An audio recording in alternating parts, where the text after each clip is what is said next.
The most expensive mistake a man can make is believing he knows everything about the woman standing beside him. The silver fountain pen clicked once before it touched the paper, and in that quiet executive boardroom, a marriage that had survived 7 years came to an end in less than 10 seconds. Emily Carter didn't cry. She simply rested one hand over the gentle curve of her 7-month pregnant belly and watched her husband sign his name with the same confidence he used when approving billion-dollar acquisitions. Ethan Blackwood, the billionaire CEO everyone admired, slid the divorce papers across the polished walnut table without looking at her. "This is the best decision for both of us," he said calmly, as though he were discussing quarterly earnings instead of dismantling a family. Outside the floor-to-ceiling windows, Manhattan shimmered beneath the afternoon sun. Inside, every member of the executive legal team pretended to focus on their laptops, though no one dared ignore what was unfolding. Emily lowered her eyes to the papers. The words blurred for only a heartbeat before sharpening again. She had spent years believing love could outlast ambition. Today she learned ambition had arrived first. Across the room, Victoria Hayes adjusted the sleeve of her tailored white blazer and offered Emily a smile so polished it almost looked compassionate. "You deserve peace," she said softly. Emily met her gaze but answered only with silence. Sometimes silence carried more weight than any argument ever could. The baby shifted gently beneath her hand, reminding her she was no longer making decisions for herself alone. Ethan noticed the movement but quickly looked away, convincing himself that emotional distance made difficult choices easier. He had spent months telling himself the marriage had simply run its course. He believed he understood everything about the quiet woman sitting across from him. He believed she had nothing left to offer except painful memories and an uncertain future. That assumption would become the foundation of his greatest regret. Emily picked up the pen. The room seemed impossibly still. Even the faint hum of the air conditioning faded. Beneath the sound of ink meeting paper, she signed her name with steady hands. No hesitation. No pleading. No dramatic farewell. The legal counsel collected the documents and quietly stepped toward the door, relieved the meeting had ended without confrontation. Ethan stood first, buttoning his navy suit jacket. "My attorney will make sure you're taken care of," he said, his voice measured and professional. Emily looked at him for a long moment. "I never wanted your money, Ethan." It was the first sentence she had spoken all afternoon, and somehow it lingered in the room long after the words themselves disappeared. Ethan nodded politely, mistaking dignity for surrender. He turned toward the windows, believing another difficult chapter had finally closed. Emily slowly rose from her chair. Pregnancy made every movement deliberate, yet she carried herself with remarkable grace. She reached the door without looking back. Just before her hand touched the handle, her phone vibrated once inside her purse. Unknown number. She almost ignored it until another message appeared beneath the first. "Miss Carter. Your grandfather has arrived in New York. The family office requests your presence immediately." Emily read the message only once before locking her screen. Her expression never changed. She slipped the phone back into her purse and quietly walked away, leaving behind a room full of people who believed they had just witnessed the ending of her story, never realizing they had only seen the final page of its first chapter. The elevator doors opened onto the private underground terminal beneath Sinclair Tower, a place so discreet that even most employees inside the financial empire did not know it existed. Emily Carter stepped forward without hesitation, carrying nothing but a leather handbag and the quiet composure that had carried her through the hardest afternoon of her life. Waiting beside a black luxury sedan stood an elderly gentleman in a perfectly tailored charcoal suit. His silver hair was neatly combed, his posture impeccable despite his age. The moment he saw Emily, he lowered his head respectfully. "Welcome home, Miss Carter," he said. "Mr. Sinclair has been waiting for you." Emily offered a faint smile that carried equal measures of gratitude and sadness. "Thank you, Mr. Collins. It has been a long time." The driver opened the rear door, but before Emily entered the vehicle, she looked back toward the Manhattan skyline. Somewhere beyond those buildings, Ethan was probably returning to another meeting, believing he had finally simplified his complicated life. She wondered if he had already forgotten the sound of her voice. The thought lingered only for a moment before she quietly climbed into the car. As traffic faded behind tinted windows, Mr. Collins handed her a small velvet box. "Your grandfather asked me to return this to you personally." Emily recognized it instantly. Inside rested a delicate platinum ring engraved with the Sinclair family crest. She had not worn it in 8 years. On the morning she left home, she had placed it on Arthur Sinclair's desk and promised she would never use her family name to build her future. She wanted a life earned through love instead of inheritance. Arthur had watched her leave without stopping her. His only words had been, "If you ever need to come home, the door will never be locked." Emily gently closed the box. "I never thought I would see this again." Mr. Collins smiled kindly. "Neither did he. But he always kept it exactly where you left it." The car entered a private tunnel leading beneath one of the largest office complexes in New York City. Moments later, the doors opened into a secure arrival hall finished in white marble and warm walnut panels. There were no company logos anywhere. There did not need to be. Everyone inside knew exactly whose headquarters they served. Employees passing through the corridor immediately straightened their posture when they recognized Emily. None of them appeared surprised. Several offered respectful nods, while others quietly stepped aside without being asked. Emily acknowledged each greeting with gentle humility. She had never demanded respect here. She had inherited it long before she understood its weight. At the end of the corridor stood Arthur Sinclair. At 82 years old, his shoulders were slightly stooped, yet his sharp blue eyes remained every bit as commanding as the photographs that appeared in international business magazines. The moment he saw his granddaughter, every trace of corporate authority disappeared. He simply opened his arms. Emily crossed the room and embraced him carefully. For several long seconds neither of them spoke. Arthur finally rested one weathered hand against her shoulder. "You kept your promise longer than I ever expected." Emily smiled through glistening eyes. "I wanted my marriage to succeed because of who I was, not because of who you are." Arthur nodded slowly. "And now?" Emily looked down at the gentle movement beneath her dress as the baby shifted. "Now my child deserves honesty. No more secrets." Arthur guided her toward a quiet sitting room overlooking Central Park. A fire flickered softly despite the mild autumn afternoon. Family photographs lined the shelves, capturing birthdays, graduations, and celebrations Emily had quietly missed while building a different life. Arthur poured tea into 2 porcelain cups before sliding a thick folder across the table. "I delayed this for years because I respected your wishes," he said. "But circumstances have changed." Emily opened the folder. Inside were trust documents, succession plans, and letters bearing the signatures of international legal firms. Arthur watched her carefully. "Everything belongs to you now. The board approved the transition last month." Emily looked up in surprise. "Already?" "I am not as young as I once was," Arthur answered with a gentle smile. "Empires survive because someone is prepared before they are needed." Emily quietly closed the folder. "I never wanted wealth to define me." Arthur reached across the table and covered her hand with his own. "It never has. That is precisely why you are ready to carry it." Outside the windows, the afternoon sunlight reflected across the towers of Manhattan. At almost that exact moment, several miles away, Ethan Blackwood entered his executive office expecting another ordinary business day. He did not notice the confidential email waiting at the top of his inbox from an investment group he had never heard of before. He deleted it without opening the attachment, never realizing he had just ignored the first quiet signal that his world was already beginning to change.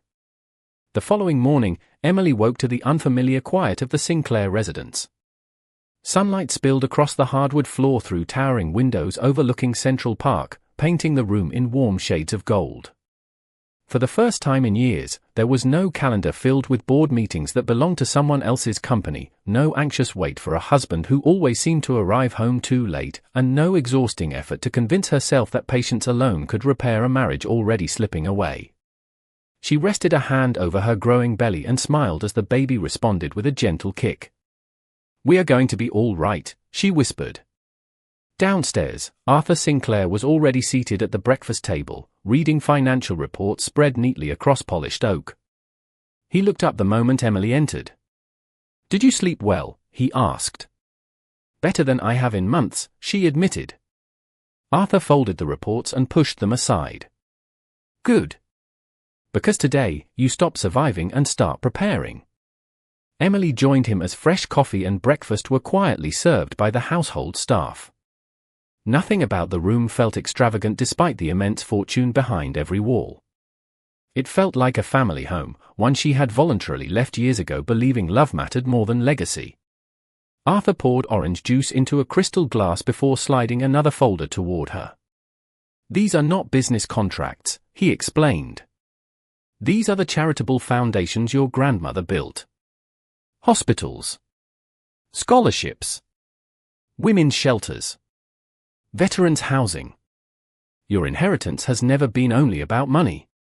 Emily slowly opened the folder, recognizing photographs of projects she had visited as a little girl. Memories returned all at once. Summer afternoons planting trees beside her grandmother. Holiday dinners with families whose homes had been rebuilt after hurricanes. Arthur watched the emotion cross her face. "That is the real Sinclair legacy," he said quietly. "Everything else is simply a tool." Emily nodded. "I understand now." Across town, Ethan Blackwood stood before the executive committee delivering what he believed was another confident quarterly strategy presentation. Revenue projections filled the enormous display behind him while investors joined remotely from London, Chicago, and San Francisco. Halfway through the meeting, his chief financial officer interrupted with unusual hesitation. "There is something you should probably see first." Ethan frowned as a new slide appeared. One institutional investor had quietly increased its ownership position over the previous 6 weeks. Then another. Then a third. Individually, the purchases seemed ordinary. Together, they represented nearly 12% of Blackwood Technologies. "Who is behind these acquisitions?" Ethan asked. "We do not know yet," the chief financial officer admitted. "Every purchase was made through separate investment entities." Ethan remained calm. Large corporations attracted investors every day. There was nothing alarming about new shareholders. "Continue monitoring the activity," he replied. "Let me know if anything changes." The meeting resumed, but several executives exchanged uncertain glances. They had all noticed the same pattern. Someone with extraordinary resources was buying quietly, patiently, and without attracting attention. Meanwhile, Emily spent the afternoon walking through the Sinclair headquarters alongside Arthur. Employees greeted him with admiration, but they greeted Emily with unmistakable warmth. She recognized several familiar faces from years earlier. Some remembered teaching her internship projects when she was barely 20 years old. Others remembered how she insisted on using public transportation instead of company cars because she wanted to experience ordinary life. None of them treated her like royalty. They treated her like someone who had finally come home. During the tour, Arthur paused before a large wall displaying photographs of every Sinclair chief executive since 1912. The final frame remained empty. Emily noticed it immediately. "You left it unfinished." Arthur smiled. "I was waiting for the right person." Emily looked away. "I am not sure I am ready." "Neither was I when my father handed me the company," Arthur replied. "Leadership never begins after confidence arrives. Confidence comes because leadership demands it." Later that evening, Emily stepped onto the terrace overlooking the city. Her phone buzzed softly. Olivia Brooks, the attorney who had quietly represented her during the divorce, had sent a short message. "I reviewed the settlement one last time. Everything is finalized. Are you certain you do not want to challenge anything?" Emily stared at the skyline before typing her reply. "No. I walked away with everything that truly matters. Thank you for standing beside me." She placed the phone into her pocket and breathed deeply. Behind her, Arthur joined her beneath the fading sunset. "Regrets?" he asked gently. Emily considered the question for several long seconds. "About my marriage?" "Yes." "About loving someone completely?" "Never." Arthur nodded with quiet understanding. "Then you have already learned the lesson many powerful people never do." Neither of them noticed that, several miles away, a confidential report had just landed on Ethan's desk identifying the mysterious investment group. The company name meant nothing to him. Sinclair Strategic Holdings. The name on the report lingered in Ethan Blackwood's mind far longer than he expected. Sinclair Strategic Holdings. He read it twice before placing the document back onto his desk with an indifferent shrug. Every week another investment firm appeared somewhere in the market, and Blackwood Technologies had become an attractive target for institutional investors after years of impressive growth. There was no reason to believe this one was any different. "Keep an eye on them," he instructed his chief financial officer. "If they request a meeting, schedule it." The executive nodded, although something about the report continued to feel unusual. Unlike most investors seeking influence, Sinclair Strategic Holdings had never contacted management, never requested interviews, and never issued public statements. They simply continued purchasing shares with remarkable patience. Across the city, Emily spent the morning inside the Sinclair family office, where senior advisors presented confidential briefings that had once been reserved exclusively for Arthur Sinclair. Maps displaying global operations stretched across digital screens while analysts discussed energy investments, medical research partnerships, and long-term infrastructure projects spanning 3 continents. Emily listened carefully, asking thoughtful questions instead of making dramatic declarations. Several executives exchanged approving glances. They remembered the young woman who had interned there years earlier. She had always listened before speaking, and she had never confused wealth with wisdom. During a short break, Arthur joined her beside the panoramic windows overlooking Manhattan. "How does it feel?" he asked. Emily smiled gently. "It feels familiar. Almost like I never left." Arthur rested both hands on his cane. "You did leave. That is exactly why you came back different." Emily understood what he meant. 8 years earlier she had viewed success as something measured by love and sacrifice alone. Now she understood that responsibility required strength as much as kindness. She no longer wished to hide from the life she had been born into. She simply intended to lead it differently. Later that afternoon, one of the senior legal advisors entered the conference room carrying a slim folder. "There is one additional matter requiring your approval," she explained. "Our investment division has completed another scheduled acquisition." Emily glanced at the documents without immediately opening them. "Blackwood Technologies." The advisor nodded. "Exactly as your grandfather authorized months ago." Emily looked toward Arthur with quiet surprise. "You planned this before I returned." Arthur answered calmly.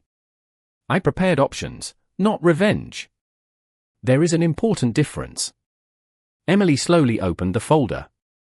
The acquisitions had begun long before her divorce, executed through independent investment entities that attracted almost no attention. Every purchase followed ordinary market rules. Every filing complied with federal regulations. Nothing had been hidden. Nothing had been rushed. "You expected this marriage to fail?" Emily asked softly. Arthur shook his head. "I hoped it would survive. But hope is never a business strategy. I wanted to make certain you would always have choices." Emily closed the folder and pushed it back across the table. "Continue exactly as planned. But promise me one thing." Arthur raised an eyebrow. "Name it." "No one targets Ethan personally. If his company succeeds because it deserves to succeed, let it succeed. If it fails because of poor decisions, let those decisions speak for themselves." Arthur studied his granddaughter for several quiet seconds before smiling with unmistakable pride. "Your grandmother would have said precisely the same thing." At nearly the same hour, Victoria Hayes entered Ethan's office carrying 2 cups of coffee. You have been distracted all morning, she observed. Ethan accepted the cup with a tired smile. Just investors doing what investors do. Victoria noticed the report still lying on his desk and casually picked it up. Sinclair Strategic Holdings, she read aloud. That sounds familiar. Ethan leaned back in his chair. Does it? Victoria thought for a moment before shaking her head. Maybe I have heard the name at a charity gala or somewhere. Neither of them realized the Sinclair name had quietly shaped entire industries for generations without seeking public attention. While Blackwood Technologies frequently appeared in business headlines, the Sinclair family had spent decades building influence behind closed doors, allowing their companies to speak louder than their reputation ever needed to. That evening, Emily returned to the residence carrying a small photo album she had discovered in the family archives. Inside were photographs of her parents smiling beside Arthur years before a tragic accident had changed the course of her childhood. She gently traced one picture with her fingertips before closing the cover. The baby stirred again, almost as though sensing the calm that had finally returned to her heart. Arthur entered the library carrying another envelope. This arrived for you personally. Emily opened it carefully. Inside was an elegant invitation embossed in gold lettering. The New York Business Leadership Foundation cordially invites Miss Emily Carter to attend the annual Legacy Gala. She quietly read the final line before looking up at Arthur. Blackwood Technologies is receiving the Corporate Excellence Award. Arthur nodded once. Yes. Nearly every influential business leader in the country will be there. Emily folded the invitation thoughtfully. She had no interest in reopening old wounds. Yet something deep inside told her that accepting this invitation would mark the beginning of a chapter neither she nor Ethan could possibly predict. BN tap, the invitation remained on Emily's desk for 2 days before she finally responded. She did not hesitate because she feared seeing Ethan again. She hesitated because she understood that once she stepped back into that world, the quiet life she had carefully rebuilt would disappear forever. Arthur found her standing beside the library window early one morning, watching a light autumn rain settle across the gardens. You have already decided, he said with a knowing smile. Emily nodded slowly. I will attend. Arthur looked pleased, but not for the reason most people would have assumed. Good. Not because anyone needs to witness your success, but because you should never feel the need to hide from your own story. Emily folded the invitation and slipped it into her handbag. I am not going there to prove anything. I know, Arthur replied. That is exactly why you are ready. Over the following week, preparations continued inside Sinclair headquarters with the same quiet precision that had defined the company for generations. Emily attended strategy briefings, reviewed charitable initiatives, and met with executives responsible for projects across North America and Europe. Although everyone understood she would eventually inherit leadership responsibilities, no one treated her differently than any other senior executive. Every proposal faced careful questions. Every recommendation required evidence. Emily appreciated that culture more than ever. Respect inside Sinclair was earned every day, regardless of the name engraved on an office door. Meanwhile, the atmosphere inside Blackwood Technologies slowly shifted. What had begun as a routine investment report became a growing source of concern. Sinclair Strategic Holdings had increased its position again. Another independent investment partnership had quietly purchased additional shares. Then another. Each acquisition remained completely legal and publicly disclosed, yet together they formed a pattern that none of Ethan's advisors could comfortably explain. During a weekly executive meeting, the chief financial officer displayed a chart illustrating ownership changes over the previous several months. If these entities continue purchasing at the current pace, he explained carefully, they could soon become one of our largest institutional shareholders. Ethan remained composed. Have they requested board representation? No. Have they attempted to influence management? No. Then we continue operating exactly as planned. Several executives nodded, although uncertainty lingered throughout the room. Experienced investors usually revealed their intentions long before accumulating such significant ownership. Whoever stood behind these transactions seemed interested only in patience. Later that afternoon, Victoria entered Ethan's office carrying updated guest information for the upcoming Legacy Gala. "Your acceptance speech has been finalized," she said cheerfully. "The organizers expect nearly every major financial publication to attend." Ethan glanced over the schedule before noticing another familiar name listed among the confirmed guests. Emily Carter. His eyes rested there for several seconds. Victoria noticed immediately. "Do you think she will actually come?" she asked. Ethan leaned back in silence. Ever since the divorce, Emily had disappeared completely. She had not contacted mutual friends. She had not spoken to reporters.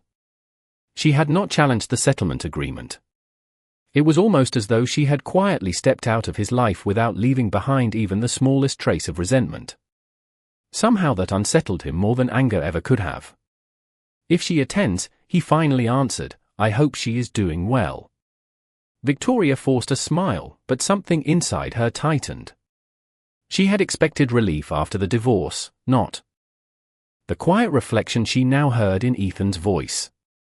Across the city, Emily visited one of the children's hospitals funded by the Sinclair Foundation. She spent the afternoon speaking with nurses, listening to families, and reviewing expansion plans for a new pediatric wing. None of the visitors recognized her as the future leader of one of the largest private fortunes in America. To them she was simply a kind woman who asked thoughtful questions and remembered every child's name before leaving the room. As she prepared to depart, a little girl handed Emily a handmade drawing of a mother holding a baby's hand beneath a bright blue sky. "For your baby," the child said with a shy smile. Emily accepted the picture carefully, her eyes filling with quiet emotion. "Thank you. I will treasure it." During the drive back to the residence, she placed the drawing inside her notebook beside the gala invitation. The two pieces of paper could not have represented more different worlds. One symbolized recognition, prestige, and influence. The other represented hope, compassion, and the future she wanted her child to inherit.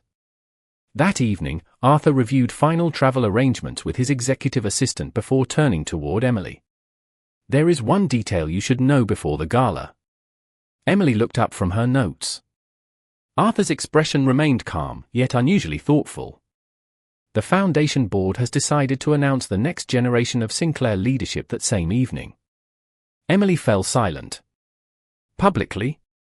Arthur nodded once. "For the first time, the world will finally learn who you really are." Emily remained silent after Arthur's announcement, her fingers resting lightly on the edge of the invitation as though its weight had suddenly multiplied. She had spent 8 years protecting a secret that no longer belonged only to her. Soon the entire business world would know that the quiet woman who had walked away from a high-profile marriage without demanding anything had also walked away from one of the greatest family fortunes in history. "You still have time to change your mind," Arthur said gently. Emily shook her head. "No. I promised myself that I would never hide because of fear again." Arthur smiled with unmistakable pride. "Then let the world meet the woman I have always known." During the days leading to the gala, preparations unfolded with remarkable discipline. Emily met with the Sinclair communications team, but every suggestion centered on humility rather than spectacle. There would be no dramatic press conference, no carefully orchestrated publicity campaign, and no attempt to embarrass anyone. The announcement would simply recognize the next generation of leadership during an event already attended by the nation's most influential executives. Emily insisted on reviewing every detail herself. "This evening is not about proving my value," she reminded the team. "It is about honoring my family's responsibility." The communications director nodded immediately. That single sentence told everyone exactly why Arthur had placed his confidence in her. Meanwhile, inside Blackwood Technologies, the pace of business accelerated. Ethan spent nearly every hour preparing for the Legacy Gala while simultaneously responding to growing questions from analysts regarding recent ownership changes. His investor relations department had attempted several times to arrange introductory conversations with representatives from Sinclair Strategic Holdings, but every request received the same courteous response. "We appreciate your invitation. At this time we have no additional comments regarding our long-term investment strategy.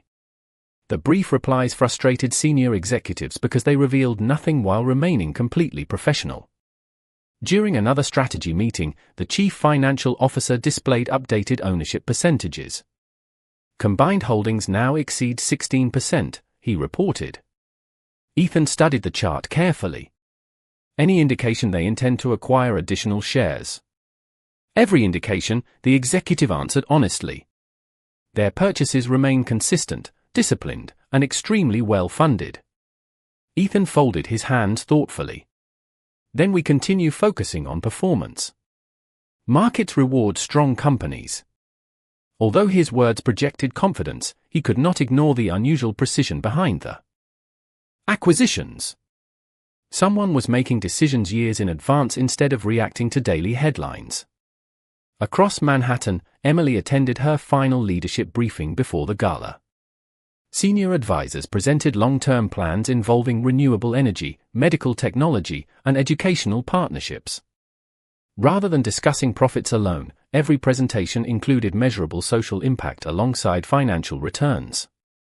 Emily asked detailed questions about scholarship expansion, rural hospital access, and workforce development programs.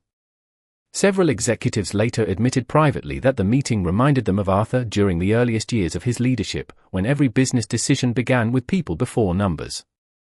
That evening, Emily returned to the residence where a garment bag had been placed carefully inside her dressing room. She unzipped it slowly, revealing an elegant midnight blue maternity gown designed specifically for the occasion. Its style was graceful rather than extravagant, reflecting confidence without demanding attention. Resting beside it was the platinum Sinclair family ring that Mr. Collins had returned only days earlier. Emily lifted it gently and remembered the morning she had left it behind 8 years before. She had believed love alone could build a future. She did not regret choosing love. She only regretted believing she needed to abandon herself in order to protect it. Arthur appeared quietly at the doorway. "Your grandmother wore that ring when she accepted leadership of the foundation." Emily looked at the engraving before sliding it onto her finger once again. It fit as perfectly as though it had never been removed. Arthur smiled softly. Some things are meant to find their way home. At almost the same moment, Victoria reviewed the seating chart for the gala and noticed one unexpected adjustment. Emily Carter had not only accepted the invitation, but her table assignment had been moved overnight from the general guest section to the reserved area closest to the foundation board. Confused, Victoria immediately contacted one of the event coordinators. "There must be a mistake," she explained politely. "She is no longer associated with Blackwood Technologies." The coordinator hesitated before answering. The placement was requested personally by the Sinclair Foundation. Victoria ended the call with a puzzled expression. She searched online for information about the foundation but found only decades of charitable work, major research grants, and references to the famously private Sinclair family. Nothing connected Emily to any of it. Yet somewhere deep inside, an uncomfortable feeling continued to grow.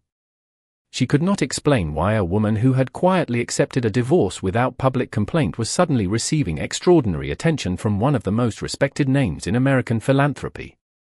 She looked once more at the revised seating chart, unaware that by this time tomorrow evening, every assumption she had made about Emily Carter would be completely transformed. BN Tap, the evening of the Legacy Gala arrived beneath a clear Manhattan sky, and the grand entrance of the Astoria Heritage Hall shimmered beneath thousands of warm lights that reflected across polished stone and glass. Luxury vehicles lined the private driveway while business leaders, philanthropists, governors, and international investors stepped onto the red carpet one after another. Television cameras captured every arrival, but inside the ballroom, conversations remained focused on one topic that seemed to surface at every table. No one could explain why Sinclair Strategic Holdings had quietly become one of the fastest-growing institutional investors in Blackwood Technologies. The mystery had become one of Wall Street's favorite discussions.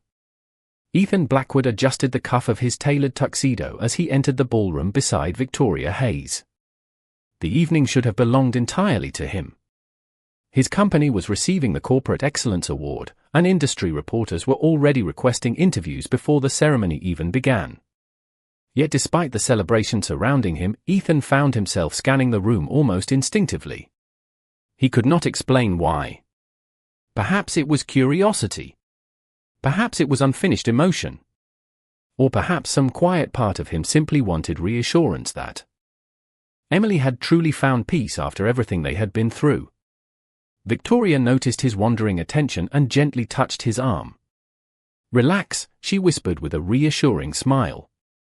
"Tonight is your night." Ethan nodded politely, forcing his focus back toward the guests greeting him from every direction. Across the ballroom, members of the Sinclair Foundation board quietly gathered near the front of the room. Their reserved section remained noticeably understated despite the influence represented there. Several governors approached Arthur Sinclair personally to welcome him, while leaders from major universities thanked him for decades of educational support. Arthur accepted every greeting with quiet humility before checking his watch. Emily's car would arrive within minutes. Outside, a black sedan stopped beneath the main entrance. Mr. Collins stepped out first before opening the rear passenger door. Emily emerged slowly, her midnight blue gown flowing gracefully as she rested one hand over her pregnancy. The platinum Sinclair ring caught the light for only an instant before disappearing beneath the sleeve of her dress. She paused briefly at the entrance, taking a calm breath before walking forward. Reporters initially overlooked her, assuming she was simply another guest arriving for the event. Then one photographer recognized Arthur Sinclair's longtime driver standing beside her. Confused whispers immediately spread among the press. Cameras slowly turned in her direction. Emily offered no dramatic pose.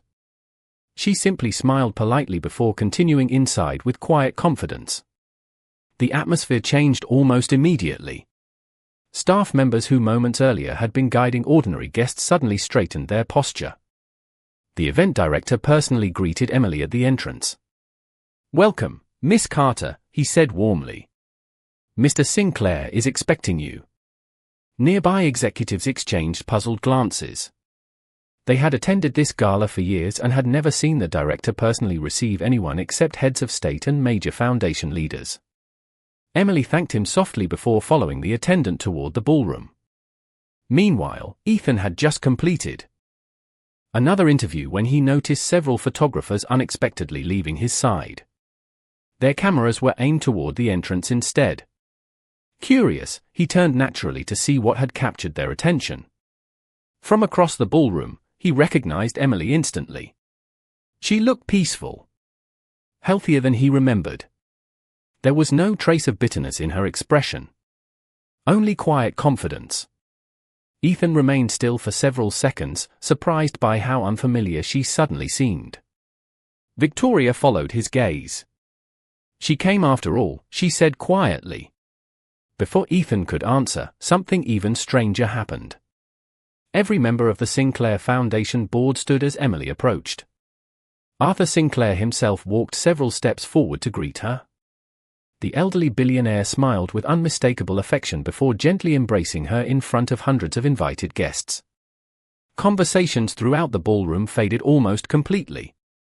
Business leaders who had known Arthur for decades stared in open confusion. Why would one of the most private and influential figures in American philanthropy personally welcome Ethan Blackwood's former wife with such obvious warmth? Emily accepted the greeting naturally, as though nothing unusual had happened. Arthur offered her his arm, and together they walked toward the reserved front table while governors, university presidents, and corporate chairpersons politely stepped aside to allow them to pass. Ethan watched the entire scene unfold without moving. His first assumption was that Emily must somehow work with the foundation. It seemed like the only reasonable explanation. Yet even that thought quickly collapsed when he noticed the engraved place card waiting at the center of the Sinclair table. It did not identify her as a guest. It identified her as Miss Emily Carter, Sinclair Foundation Leadership. Ethan frowned slightly, trying to remember whether Emily had ever mentioned any connection to the Sinclair family. No memory came to him. At the far end of the ballroom, the master of ceremonies stepped onto the stage and adjusted the microphone with a welcoming smile.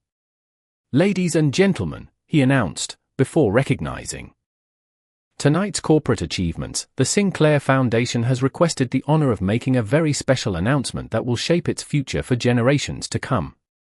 The ballroom became so quiet that even the faint sound of crystal glasses being placed onto linen-covered tables seemed unusually loud. Hundreds of distinguished guests turned toward the stage as the master of ceremonies stepped aside, inviting Arthur Sinclair to the podium. The elderly philanthropist walked with measured confidence, greeted not by polite applause alone, but by the genuine respect of people who had spent decades watching him quietly influence industries, universities, hospitals, and communities without ever seeking public attention. Arthur smiled warmly before looking across the audience. "Thank you for joining us this evening," he began. For more than 100 years, the Sinclair Foundation has believed that true wealth is measured not by what we accumulate, but by what we leave behind for others. Heads nodded throughout the ballroom. Many had heard Arthur speak before, yet his words always carried unusual sincerity. Leadership, he continued, is not inherited simply because of a family name. It must be earned through character, humility, and service. Emily listened calmly from her seat, her hands resting gently over the life growing within her. Arthur looked toward her for only a brief moment before continuing. "Many years ago, someone very important to our family chose to leave behind extraordinary privilege in order to build an ordinary life through love. She asked for nothing. She accepted no financial support. She refused every advantage her family could have offered because she believed happiness should never be purchased." Curious whispers spread through the audience. Even those who knew the Sinclair family history had never heard this story before. Ethan listened with growing interest. Something about Arthur's words felt strangely familiar, although he could not explain why. Arthur paused before speaking again. For 8 years, she honored that promise without exception. She built her life quietly, accepted hardship without complaint, and never once revealed who she truly was, even when doing so might have made her own path easier. Victoria glanced toward Emily almost instinctively, then quickly dismissed the thought as impossible. Arthur smiled gently. "Tonight, the Sinclair Foundation fulfills a promise of its own." He turned away from the podium and extended one hand toward the front row. "Emily, would you please join me?" For a heartbeat, no one moved. Then Emily rose gracefully from her seat. Her midnight blue gown caught the warm ballroom lights as she walked toward the stage with quiet dignity. Every camera immediately followed her. Conversations disappeared completely. Ethan's expression slowly shifted from curiosity to confusion. Victoria stared in disbelief as Emily stepped beside Arthur with complete confidence, as though she had stood there countless times before. Arthur looked proudly toward the audience. "Ladies and gentlemen, it is my privilege to introduce my granddaughter, Emily Carter Sinclair, the only direct heir to the Sinclair family legacy and the future chairwoman of the Sinclair Foundation and Sinclair Global Holdings." Silence swept through the ballroom before being replaced by a wave of astonished murmurs. Several executives exchanged shocked glances. Reporters hurriedly checked notes while photographers rushed closer to the stage. Governors, university presidents, and international investors immediately rose to their feet, followed one by nearly every guest in attendance. The applause began softly before growing into a standing ovation that filled the enormous hall. Emily remained composed, offering only a grateful smile as she acknowledged the audience. Ethan did not stand. He simply stared toward the stage as though trying to convince himself he had misunderstood every word. Granddaughter. Only heir. Sinclair Global Holdings. The names echoed through his thoughts with overwhelming clarity. Memories he had ignored for years suddenly returned. Emily's refusal to discuss her childhood. The mysterious scholarship that had covered her education before they met. The occasional overseas trips she had described only as family obligations. The complete absence of relatives at their wedding except for one elderly gentleman who had quietly sent a handwritten letter instead of attending. Every unanswered question suddenly found its place. Victoria's face lost all color. She looked toward Ethan, expecting him to say something, anything that would make sense of what they had just heard. He remained speechless. Arthur gently placed one hand on Emily's shoulder before speaking again. Our family has never measured success by headlines or fortune. We measure it by integrity. Emily has already demonstrated the values that define our future, and tonight I am honored to introduce her not only as my granddaughter, but as the leader who will guide our family into its next century. Another wave of applause echoed through the ballroom. Emily stepped to the microphone at Arthur's invitation. She looked across the audience with remarkable calm before speaking in a clear, gentle voice. My grandfather taught me that titles mean very little unless they are matched by responsibility.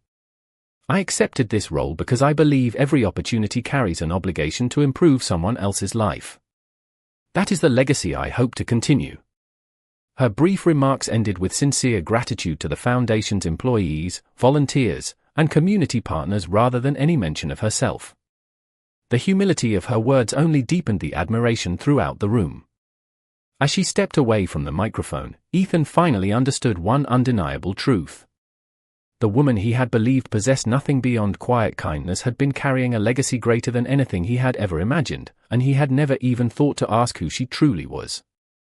The applause continued long after Emily returned to her seat, but for Ethan Blackwood the sound had become little more than a distant echo. Every carefully constructed assumption about his former wife had collapsed within a matter of minutes.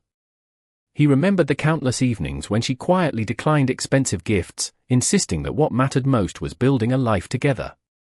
He remembered asking why she never talked about her family, and how she would simply smile and say that some relationships were better protected through privacy. At the time, he had mistaken her discretion for mystery without importance. Now he realized it had been humility beyond anything he had ever understood. Victoria leaned closer, lowering her voice so no one nearby could overhear. Did you know any of this? Ethan answered without taking his eyes off the stage. No. It was a single word, yet it carried more uncertainty than any sentence he had spoken in years. Around them, conversations erupted throughout the ballroom. Financial journalists hurried toward the media area, already dictating headlines into their phones. Investors exchanged astonished looks while searching for updated information about Sinclair Global Holdings. Several chief executive officers quietly admitted to one another that they had never realized Arthur Sinclair even had a direct heir. For decades, the family had guarded that secret with remarkable discipline. Emily had lived among them all without revealing it to anyone. Arthur resumed speaking, outlining the Foundation's next decade of charitable initiatives and introducing Emily as the executive who would oversee many of those programs moving forward. Every announcement was met with enthusiastic applause, but Ethan barely heard the details. Instead, fragments of the past returned one after another. Emily working late beside him during the earliest days of his company without ever asking for recognition. Emily encouraging him to focus on employees instead of short-term profits when cash flow was tight. Emily quietly writing anonymous checks to struggling staff members during difficult years while insisting the assistants remain confidential. He had admired her generosity then. Now he wondered how many acts of kindness had been possible only because she possessed resources she never mentioned. The realization did not make him feel deceived. It made him recognize how completely she had trusted him with a life that required no fortune to be meaningful. Across the ballroom, Emily greeted governors, non-profit leaders, university presidents, and business executives who approached to congratulate her. Every conversation appeared natural. She remembered names, asked about families, and thanked volunteers who had worked with the Foundation for decades. She never spoke about wealth. She spoke about responsibility, education, and opportunity. Ethan watched quietly as people of extraordinary influence treated her with genuine respect that had clearly existed long before tonight's announcement. This was not admiration created by surprise. It was respect earned over many years behind closed doors. Victoria struggled to maintain her composure. She had spent months convincing herself that Emily had simply disappeared after the divorce because she had nowhere else to go. That belief had made everything easier to justify. Now every certainty she possessed was unraveling. She looked around the ballroom and noticed something else that unsettled her even more. Several guests who had eagerly greeted her earlier were now politely excusing themselves in order to introduce themselves to Emily instead. Attention had shifted almost effortlessly, not because Emily demanded it, but because her presence suddenly carried an importance no one had previously understood. As dinner concluded, the Master of Ceremonies returned to the podium to present the Corporate Excellence Award to Blackwood Technologies. Ethan accepted the recognition with his usual professionalism, thanking employees, investors, and customers for supporting the company's remarkable growth. His speech was polished and sincere, earning warm applause throughout the ballroom. Yet as he stepped away from the microphone, he noticed that his thoughts no longer centered on the award in his hands.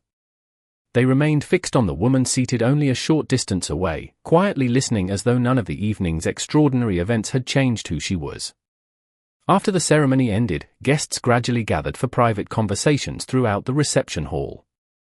Ethan stood alone for a brief moment before making a decision that felt both simple and unexpectedly difficult.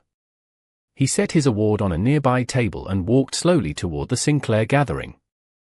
Arthur noticed him first but offered only a courteous nod. Emily turned as Ethan approached, meeting his eyes with the same calm expression she had carried throughout the evening. There was no resentment in her face. No satisfaction. No trace of triumph. Only quiet peace. Ethan stopped a respectful distance away. For several long seconds neither of them spoke. Finally, he managed a gentle smile.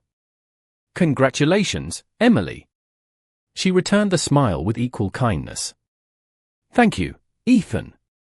The conversation could have ended there, but Ethan hesitated before asking the question that had weighed on him since Arthur's announcement. "Why did you never tell me?" Emily looked at him thoughtfully, then lowered her hand to the gentle curve of her pregnancy before answering in the same steady voice he remembered from happier years. "Because I wanted to know that if someone loved me, they were loving Emily Carter, not the name I happened to inherit." Ethan quietly lowered his eyes, understanding at last that the greatest thing he had lost that day was never measured in money, influence, or family legacy. It had always been trust. The morning after the gala, the conference room inside Blackwood Technologies filled earlier than anyone could remember. Every seat around the long walnut table was occupied before 8 o'clock, while additional executives joined through secure video connections from offices across the country. The atmosphere remained professional, yet an unmistakable tension lingered beneath every conversation. Overnight, financial media had transformed Emily Carter Sinclair into the most discussed figure in American business. Analysts who had once described her as the former spouse of a successful chief executive officer were now introducing her as the future leader of one of the most influential private enterprises in the world. Ethan entered the room carrying nothing except a leather notebook. He greeted each director politely before taking his seat at the head of the table. "Let us begin," he said calmly. The chief financial officer immediately displayed a series of updated ownership reports across the presentation screen. Additional regulatory filings became public before the market opened, he explained. After consolidating every affiliated investment entity, Sinclair Strategic Holdings now owns slightly more than 22% of our outstanding shares. Quiet murmurs spread through the room. One independent director leaned forward. "That officially makes Sinclair our largest shareholder." Ethan studied the figures carefully. There was still no indication that the acquisitions had violated any regulation or ethical standard. Every transaction had been transparent. Every filing had been completed on time. Whoever designed the investment strategy had demonstrated extraordinary patience. "Have they requested board representation?" Ethan asked. "Not yet," the corporate secretary replied. "Have they submitted shareholder proposals?" "No." "Any indication they intend to replace management?" "None whatsoever." The room fell silent again. Finally, another director spoke. "Perhaps we should invite them for a formal discussion. Regardless of their intentions, they deserve to be heard." Ethan nodded thoughtfully. "Arrange the meeting. We will extend every professional courtesy."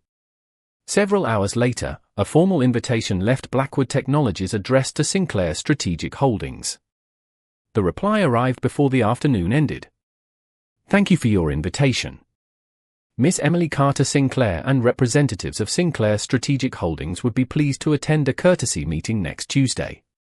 We look forward to discussing our shared interest in the company's long-term success. Ethan read the message twice before quietly closing the letter. Emily herself would attend. Across Manhattan, Emily was reviewing scholarship proposals inside the Sinclair Foundation when her executive assistant entered with a tablet. "The meeting request has arrived," she said. Emily accepted the device and carefully read the invitation. Arthur looked up from his own documents with a gentle smile. "You expected this?" Emily nodded. A responsible chief executive officer would request a conversation. It is the right decision. Arthur folded his reading glasses. "And what do you intend to say?" Emily answered without hesitation. "Exactly what is true. Sinclair invested because we believe the company has long-term potential. Nothing more." Arthur observed her quietly. "Some people will expect revenge." Emily smiled softly. "Then they will be disappointed."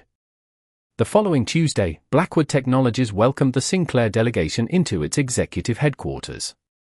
Employees throughout the building watched discreetly as Mr. Collins, several senior investment advisors, and Emily stepped from the private elevator. She wore a simple navy business suit, carrying only a portfolio and a notebook. There was nothing theatrical about her arrival. She greeted the reception staff by name after reading their identification badges and thanked each person who welcomed the delegation. Several employees exchanged surprised smiles after she walked past. One receptionist whispered, "She seems exactly the same as before."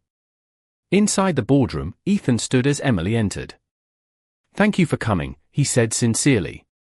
Emily returned the gesture with a polite smile. "Thank you for inviting us." The meeting began with ordinary business discussions. Revenue forecasts, research initiatives, cybersecurity investments, and expansion opportunities filled the first hour. Emily asked thoughtful questions about employee retention, customer satisfaction, and product development rather than quarterly headlines. Directors gradually realized she understood corporate governance as deeply as any experienced executive sitting around the table.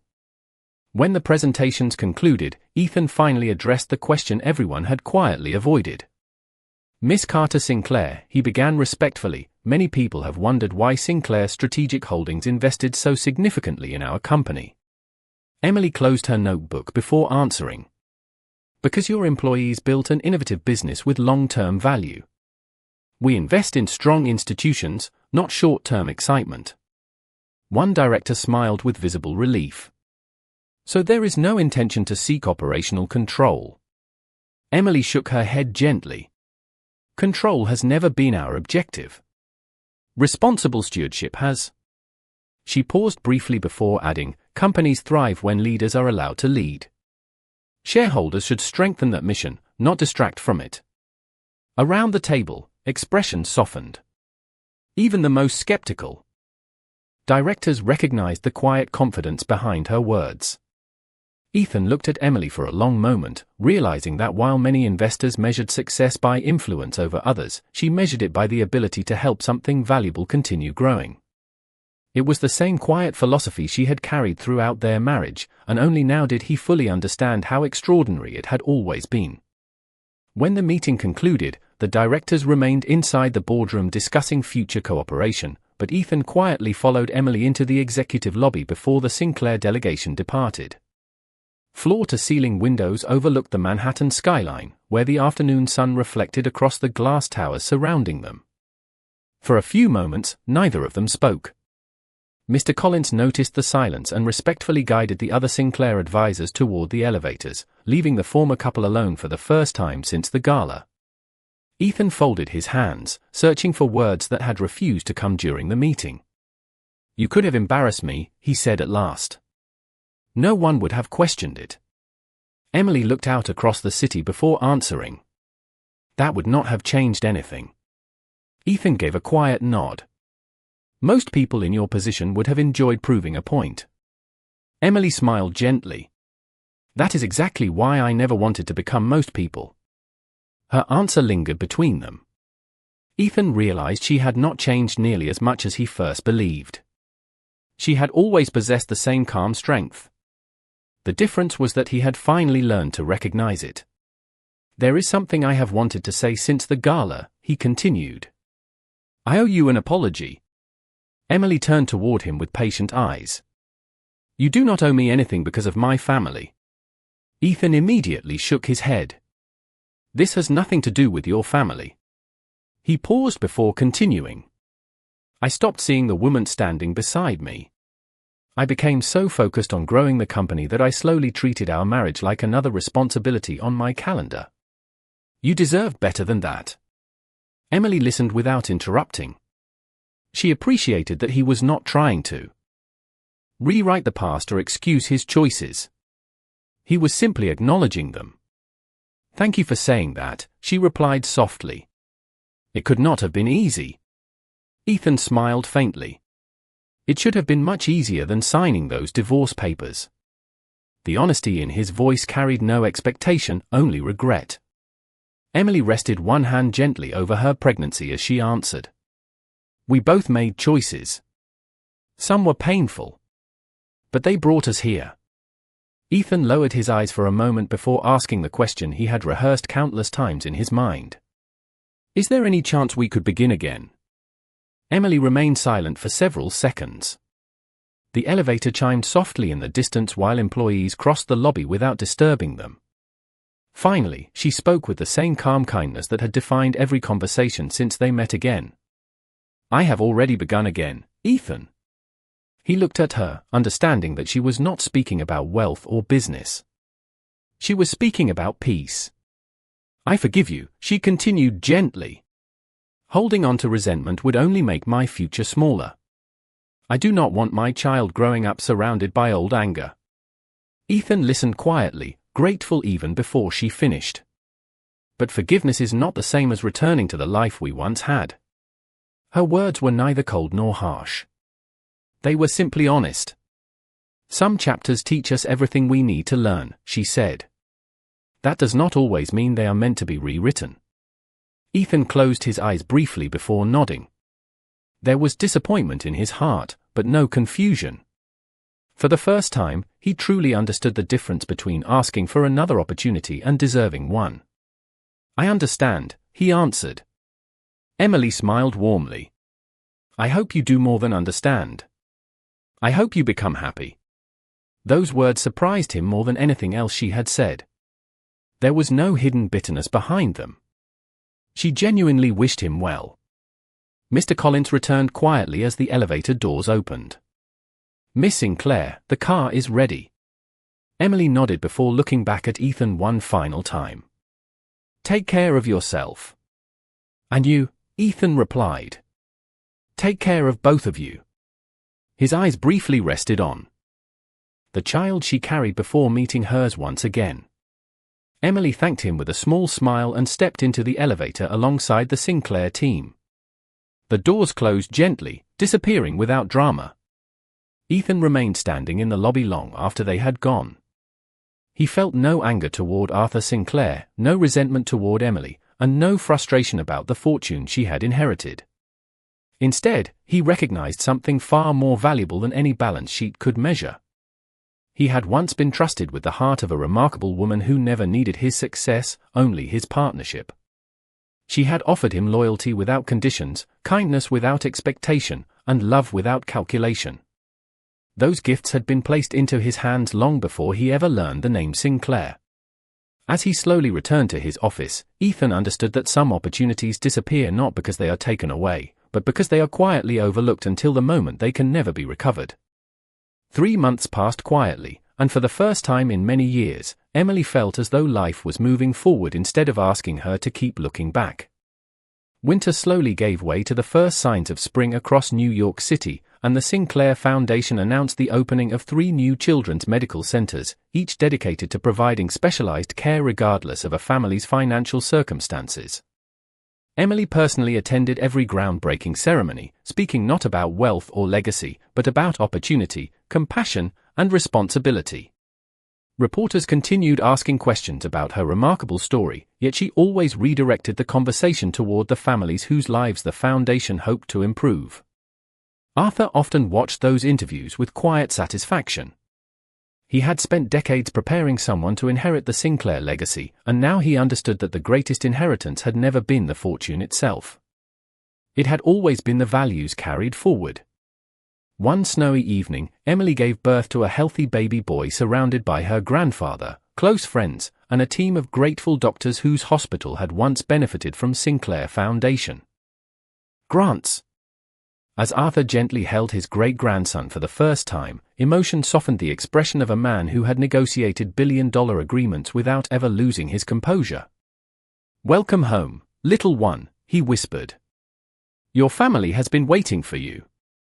Emily smiled through happy tears, knowing that her son had entered a world filled not only with extraordinary opportunity but also with extraordinary examples of kindness. Across the city, Ethan learned about the birth through a brief announcement released by the foundation congratulating Emily and her growing family while thanking the medical staff who had cared for her. He quietly closed the article before looking out the window of his office. There was sadness in his heart, but it no longer carried bitterness. Over the past several months, he had begun changing the culture inside Blackwood Technologies in ways that reflected lessons he wished he had learned much earlier. Employee family leave policies expanded. Scholarship programs were created for the children of company workers. Mental health resources received significant new funding. None of those changes erased the past, but each represented a decision to become a better leader than he had once been. During the company's annual meeting, Ethan stood before thousands of employees and spoke without mentioning awards or financial milestones. "The strongest organizations are built by people who know they matter," he said sincerely.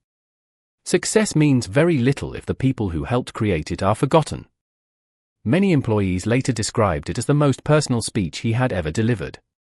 Several weeks later, Arthur invited Ethan to attend the dedication ceremony for the newest Sinclair Children's Center. Ethan accepted quietly, arriving without media attention or special recognition. As guests gathered outside the completed hospital, Emily noticed him standing respectfully among community leaders and volunteers. Their eyes met briefly across the courtyard. Neither of them needed another long conversation. Emily offered a warm smile. Ethan returned it with genuine gratitude.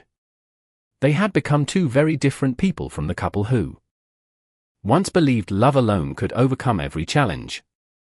Sometimes wisdom arrived only after loss, yet it still carried the power to shape a better future. As the ceremony concluded, Emily lifted her son gently into her arms while Arthur stood proudly beside them. The applause surrounding the new hospital echoed across the courtyard, but Emily's attention remained on the tiny child peacefully sleeping against her shoulder. In that quiet moment, she understood that the greatest legacy anyone could leave behind was never measured by wealth, titles, or influence. It was measured by the lives made brighter because someone chose kindness when they had every opportunity to choose something else.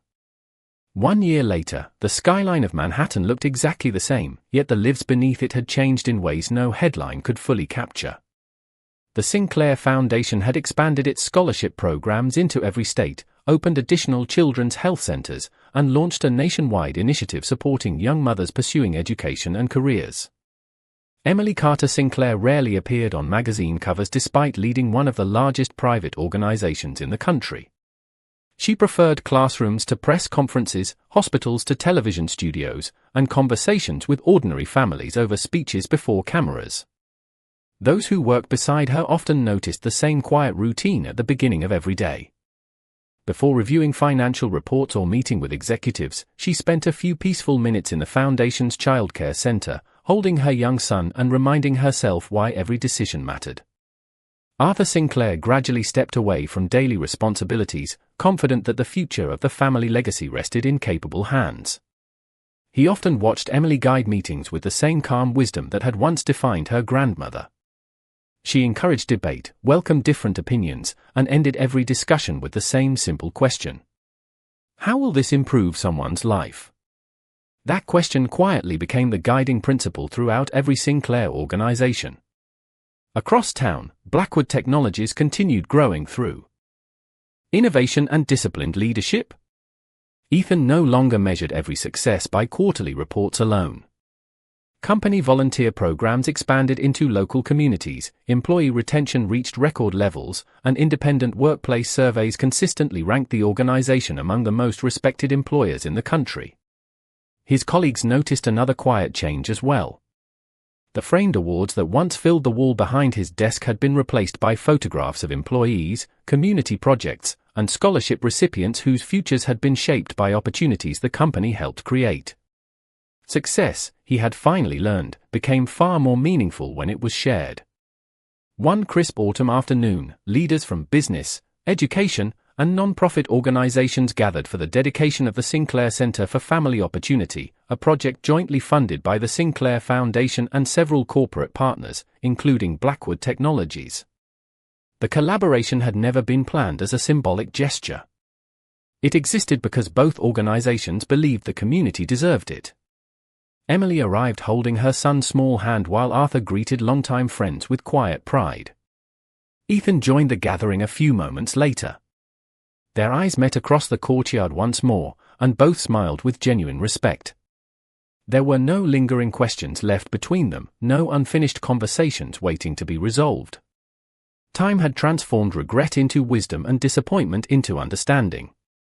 As children laughed nearby and families explored the new center together, Emily looked toward her son, who eagerly ran ahead to join a group of other children planting young maple trees in the courtyard. Arthur watched the scene with peaceful satisfaction before quietly saying, "This is what every generation hopes to leave behind." Emily nodded. Not buildings. Not wealth. People who know they matter. The afternoon sun settled gently across the newly planted trees as parents, volunteers, teachers, and children filled the courtyard with quiet joy. No one there measured the moment by fortunes, titles, or influence. They measured it by hope. Ethan stood silently for a final moment before turning toward his own employees, grateful that life had given him the chance to become a better man even after painful mistakes. Emily lifted her son into her arms, smiling as he pointed toward the bright autumn sky. In that simple moment, she realized that destiny had never rewarded her because she inherited an extraordinary fortune. It had rewarded her because she never allowed extraordinary fortune to define the extraordinary person she chose to become.